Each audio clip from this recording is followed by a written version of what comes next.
Well, hello again, everyone. I am so glad to be back in my shop. I haven't put a video up in about a year.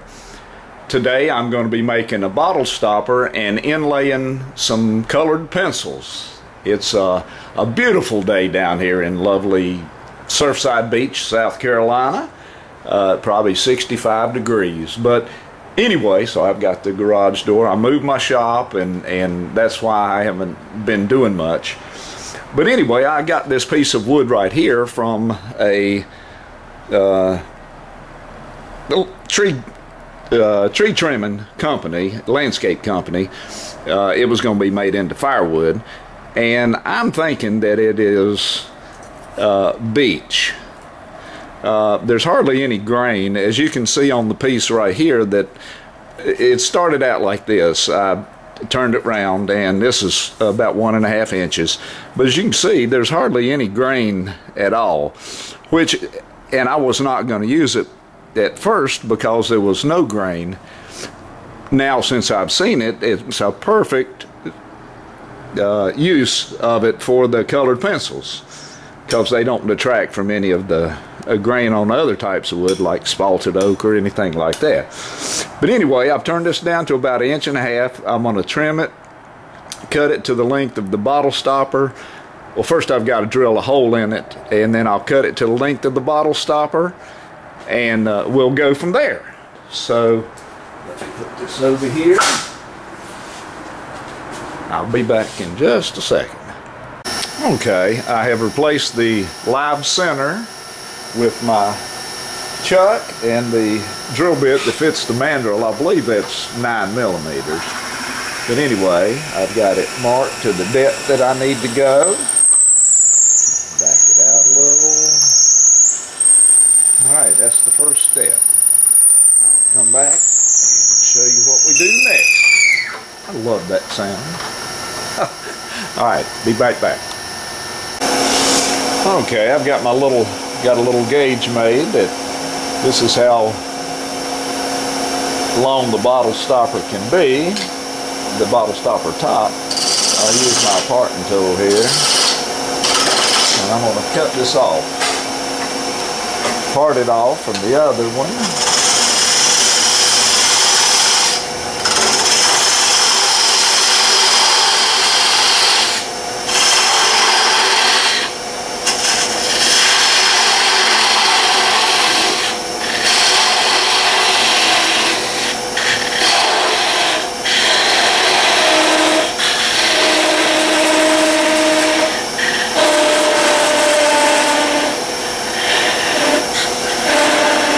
When it starts getting thin like this, that's when you get the chatter. I'm going to take my skew chisel and part this off. Finish parting it off. Okay. I'm going to clean this up for the next one.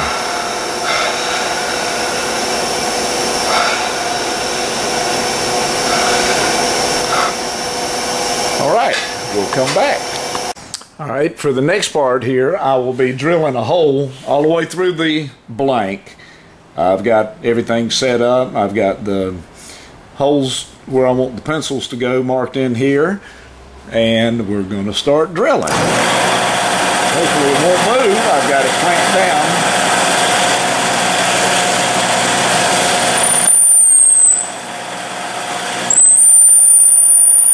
If you see smoke, I don't think that's burning. I think it's actually water vapor, because this wood does have moisture in it.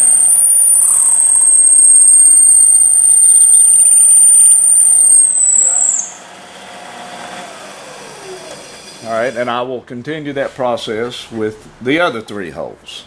And then we'll put it back on the lathe and go from there. Okay, I've got all the holes drilled, and now as for the assembly part of it, I'm going to be using CA medium.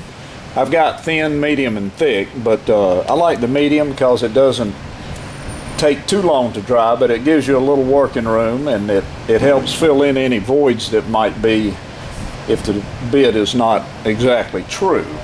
So what I'm going to do is put around the hole that I've drilled, just a good dollop, and then I'll take the pencil and, I don't know if you can see that, okay, and I'm just going to lather some on the sides of it like this, and then we're going to go in at I'm going to be twisting the pencil like this, and that should help spread the glue evenly throughout the entire section here.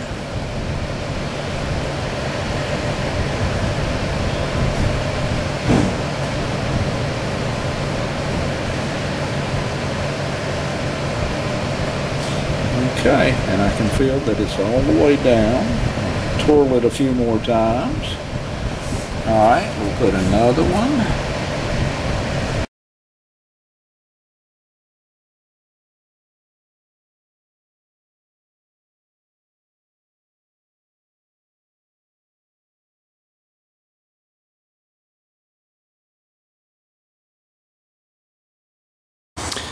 Alright, the glue is dried, and you can see the ends of it, of the pencils. I've mounted my chuck in here and the mandrel for the bottle stopper. I've already tightened that in there. I'll mount this and then we'll start the turning. Okay, you can see I pulled the tailstock up, and for stability I don't have it cranked in it very far or hard at all, but just to keep it from chattering, I like to use my high-speed steel scraper on this. Let's get it rounded, and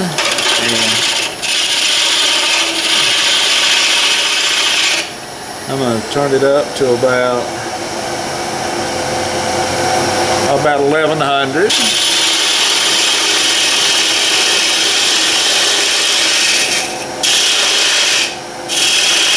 What I'm going to do first is go down here where the mandrel is, turn it to the mandrel,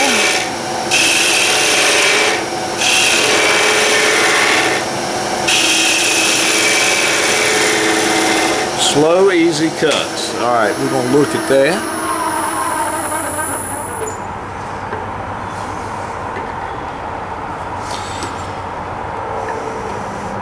I don't know if you can see where the ends of the pencils are. Probably not. So we'll do the other side and then you can see what's going on. Alright, I'm going to turn around on this one.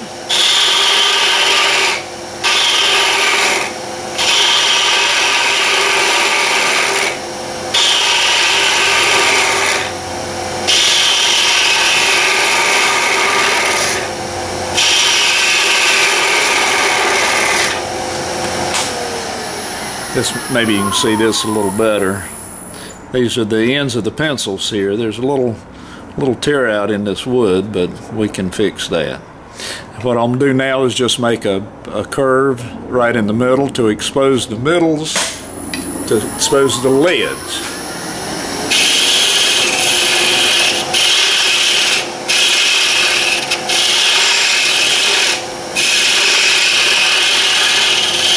Easy passes.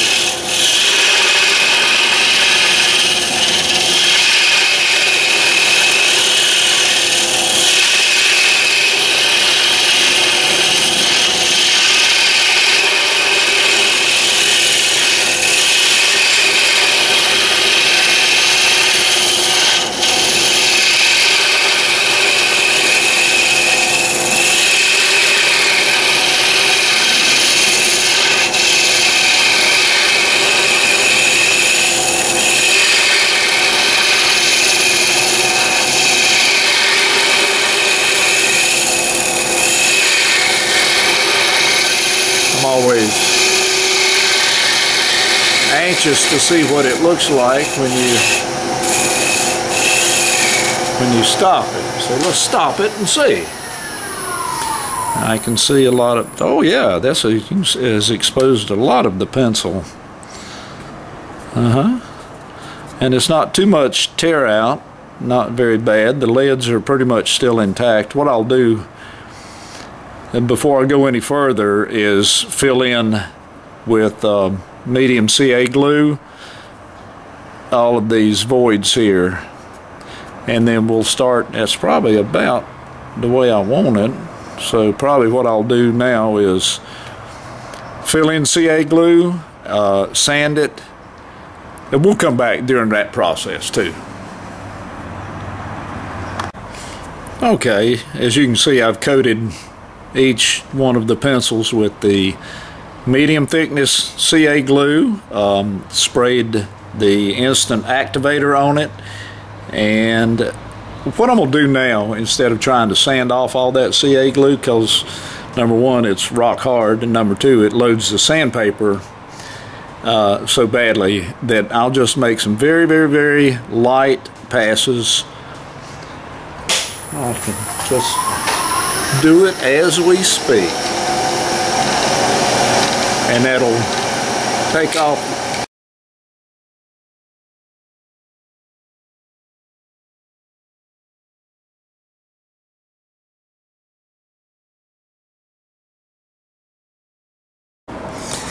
Okay, I'm ready for the sanding. I'm going to start off with 100, then 120, 220, 320, and steel wool, and then we'll do the finish part on it.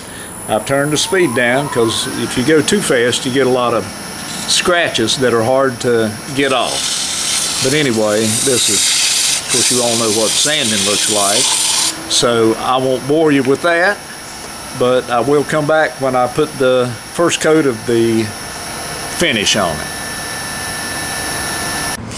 Okay, we've gone through up through the 220 grit. What I'm going to do now is put a thin coat of CA thin glue on here, and then sand it with the 320 grit sandpaper. It makes for a beautiful glass like, let's get it going the right way. If you're going to buy a lathe, if you don't already have one and are going to buy one, be sure you buy one with the reversing feature. That way it allows you to sand both ways.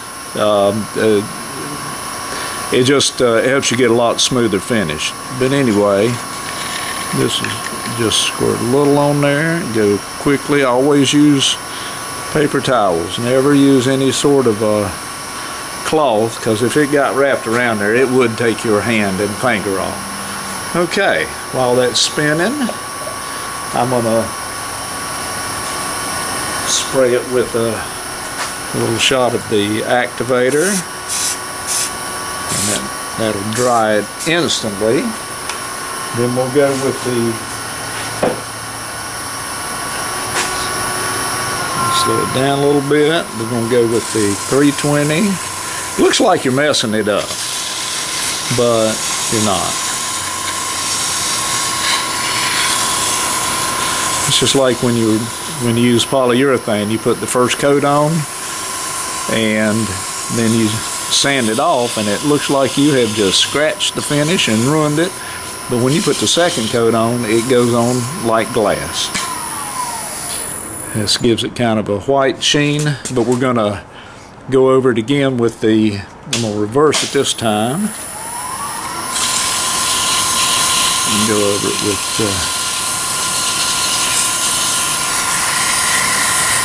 320.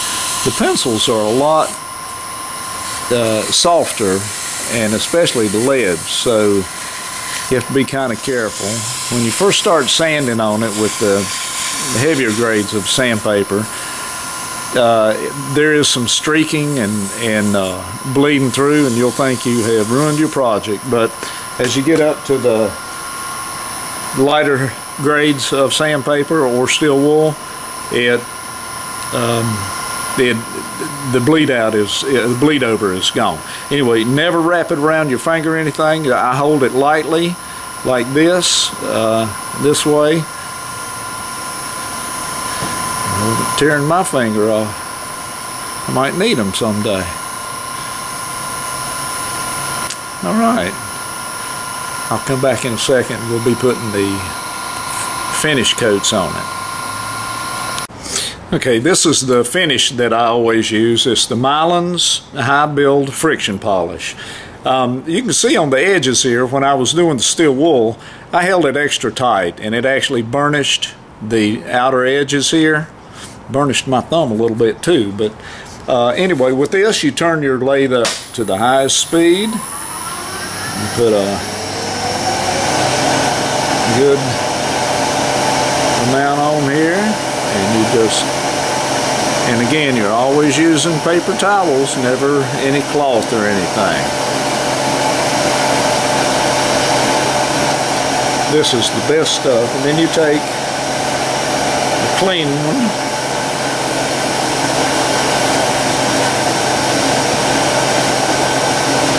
and you see how shiny that is? The more you put on, the shinier it gets.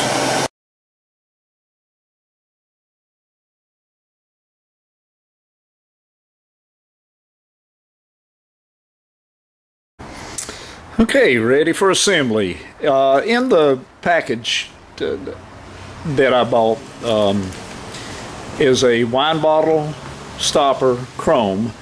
I got it from Klingspor Woodworking, but in the package you get the stopper, 2 gaskets, the mounting screw.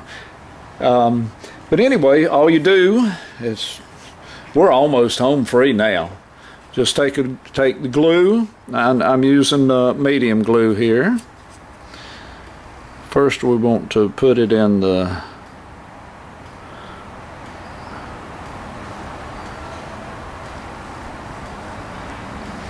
you don't want to fill it up because it'll run out and maybe mess up your work, but you just, the mandrel is the same size and has already threaded this, so you want to put that down about halfway. Okay, I'm going to let that sit for a minute and dry, and then we'll be back with the finishing of the project. You can see I have put the gaskets on the stopper. That's what holds it into the bottle tight. That is, if you don't drink the whole bottle at one sitting and you want to put the stopper in it, then that's what you can do. But I like to put some glue down on the threads. I'm almost out of this bottle. Put some glue on the threads and then just screw this part down.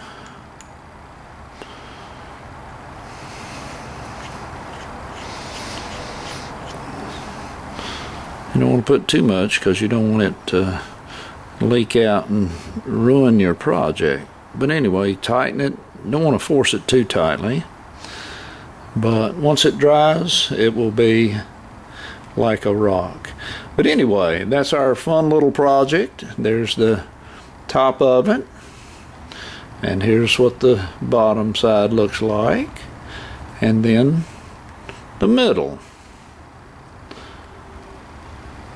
What a fun project. But anyway, I will do some more videos later on. This is not only fun, but exciting. Thank you so much for watching.